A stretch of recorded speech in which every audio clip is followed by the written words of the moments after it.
superintendent employment contract. The contact person on this is, again, Mary Ann Miller. So I am going to turn this over to Ms. Miller. Thank you, Madam President. I think I need to come right out of the box and say that this is a procedural technicality. It sounds like from some of the public comment that there's some misunderstanding in the public. This in no way affects the current status of the superintendent's contract. I put this on the agenda at my request so that if the board wants to add additional terms to the trustees' contract, that it would be done by affirmative action of the board at a duly noticed meeting rather than a failure of action, which is provided for in provision 2.A of the superintendent's contract. And that's all that's before you today is just the automatic renewal provision. What I'm asking, I also like to point out that if you follow my recommendation, in no way is it intended or should it be construed in any way as reflecting on the superintendent's performance. Again, it's a technical contract issue and not a performance issue. So what I'm asking for the board is direction from the board for me to give formal notice to the superintendent as provided in section 2.2 sub A that the automatic renewal won't be activated this year. And it's just as simple as that.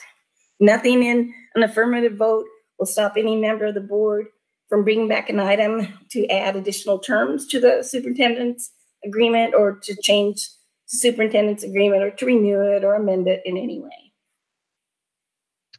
Thank you, Ms. Miller. Questions? I believe that last one was, I believe the first new one is Trustee Williams, if I'm looking at that correctly. Trustee Williams, question? Thank you, Madam President. So, Mary, Ms. Miller, I just want to confirm so that everyone who's watching can understand that this is not a vote on the renewal or non-renewal of superintendent's contract, correct?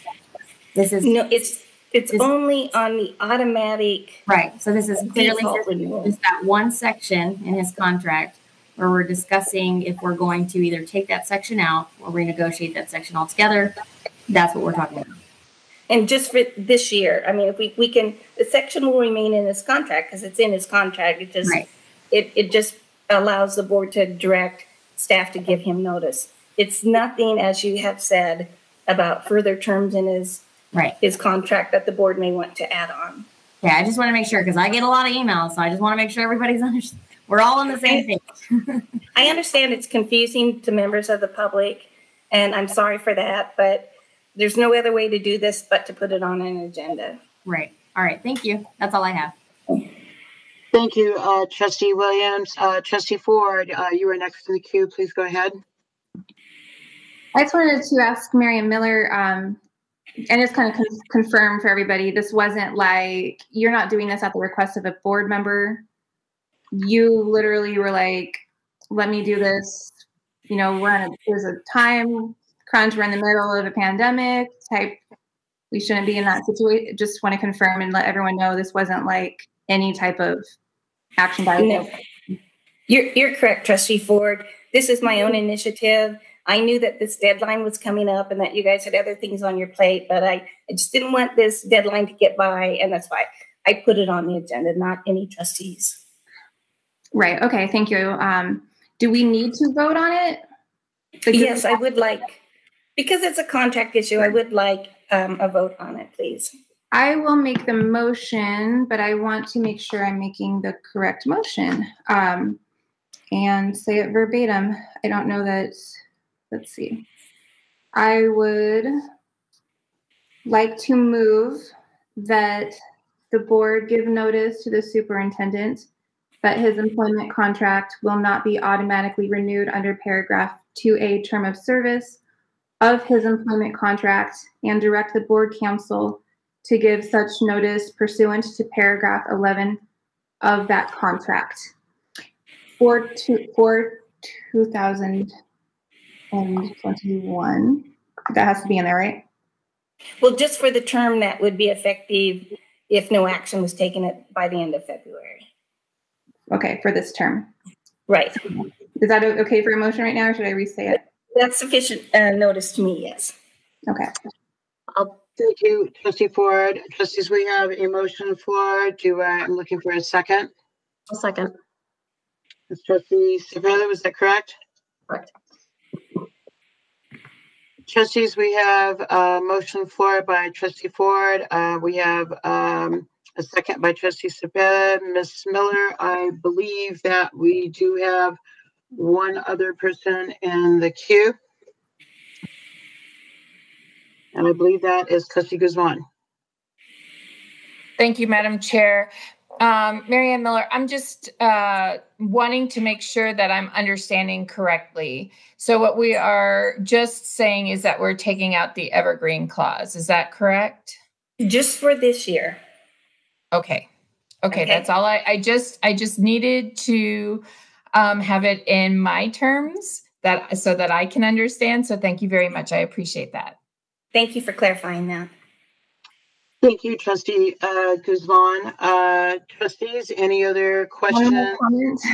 Kind of to piggyback on that, the term in his contract is automatic renewal.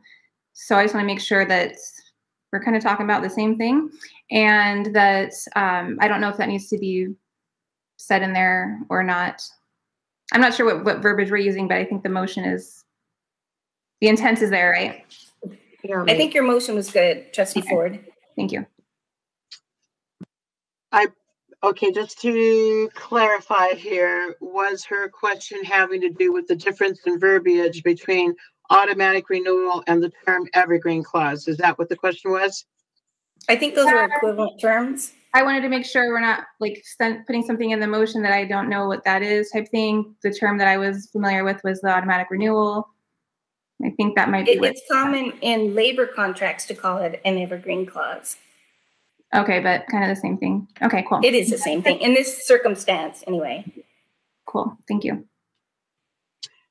Thank you. I don't see anybody else in the queue. Trustees, we have a motion on the floor by Trustee Ford, second by Trustee Cepeda. I'm going to go ahead and do this by roll call. So please signify when I call your name, either aye or nay. Trustee Brooks? Aye. Thank you. I am next alphabetically, and I vote aye. Trustee Cavazos? Trustee Cepeda? Aye. Thank you. Trustee Ford? Aye. Thank you. Trustee Garcia Morales? Aye. Thank you. Trustee Guzman? Aye. Thank you. Trustee Williams? Aye. Thank you. Trustees, that motion passes 7-0. So we have now given direction to Ms. Miller to follow her recommendation. I thank you, trustees. And I thank you, Ms. Miller, for the very clear and very well articulated explanation of what this actually was, and more importantly, for public of what it wasn't. I really appreciate that. Thank you so much.